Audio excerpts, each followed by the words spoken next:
Bonjour à toutes et à tous, bienvenue sur Comics Party. J'espère que vous allez bien. On se retrouve pour la deuxième vidéo de la semaine. On va parler aujourd'hui de deux personnages, un de l'univers de DC Comics, un de l'univers de Marvel. Ils partagent un même univers, un même monde, celui d'Atlantis.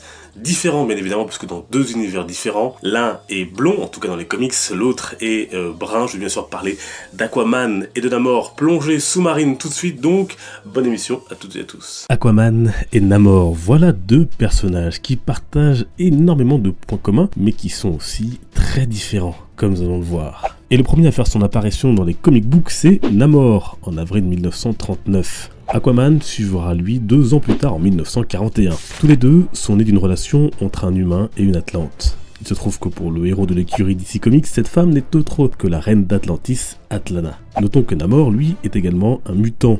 Et de par cet héritage, les deux peuvent respirer dans et en dehors de l'eau. Puisque l'on parle de leurs capacités, ils sont aussi dotés d'une grande force et agilité et peuvent nager à très grande vitesse. Aquaman peut communiquer avec les poissons grâce à un lien télépathique, et de plus il possède un puissant trident offert par Poséidon et qui lui permet de manipuler les éléments. Namor, lui aussi, utilise parfois le trident de Neptune, et est doté de petites ailes sur les talons qui lui permettent de voler. Côté point faible, les deux ne peuvent rester hors de l'eau trop longtemps, au risque de s'affaiblir. Nos héros sont également souverains de la cité sous-marine d'Atlantis, qui sont des versions bien différentes dans les deux maisons d'édition. Côté équipe, l'anti-héros de Marvel a fait partie des envahisseurs. On y retrouvait aussi Captain America, Bucky Barnes, Jim Hammond et Toro. Ils sont surtout connus pour leur combat contre les nazis et Crâne Rouge durant la Seconde Guerre mondiale. Il a également fait partie des Avengers et des X-Men, mais aussi des Illuminati, ou encore de la Cabale. Arthur Curry, lui, a bien sûr fait partie de la Ligue des Justiciers, mais aussi de la All-Star Squadron. Namor, dit le Submarineur, ou le Prince des Mers, est bien souvent considéré comme un anti-héros.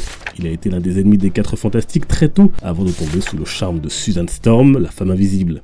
De son côté, le grand amour d'Aquaman est bien sûr la belle Mera. Revenons chez Marvel avec le Submarineur qui est jugé comme instable, notamment à cause d'un déséquilibre hormonal, et beaucoup plus badass qu'Aquaman qui lui a vécu une véritable période de désamour avec ses lecteurs. Il a longtemps été jugé comme ridicule et a bien souvent été moqué.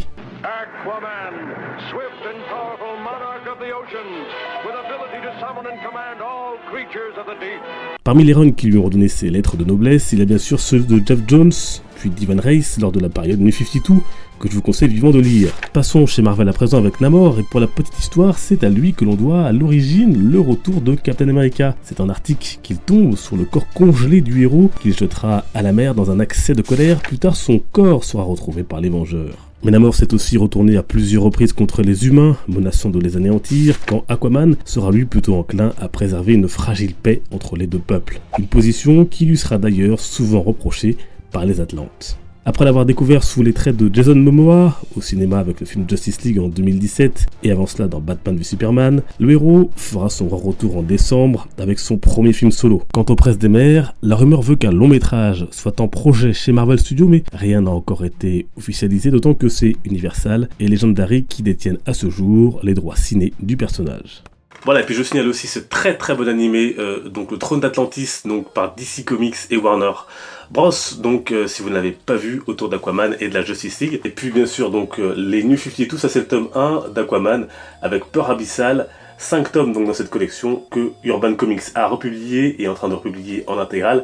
Ça vaut le coup, niveau économie, de les acheter bien sûr maintenant en intégrale. Malheureusement, rien à se mettre sous la dent du côté de Namor. Les derniers titres solo ont été publiés au début des années 2000 chez Panini Comics autour du héros. Et puis n'oubliez pas que le Comic Con approche à grands pas, n'hésitez pas à me redire dans les commentaires si vous y allez, je vous remets un lien dans la description pour prendre vos places si vous souhaitez vous rendre donc à cet événement. Ce sera en tout cas un grand plaisir de vous y retrouver. En parlant de se retrouver, on se retrouve donc justement sur les réseaux sociaux également, vous avez tous les liens en description. Merci à toutes et à tous de votre fidélité, à très bientôt, les comics sont une fête, ciao.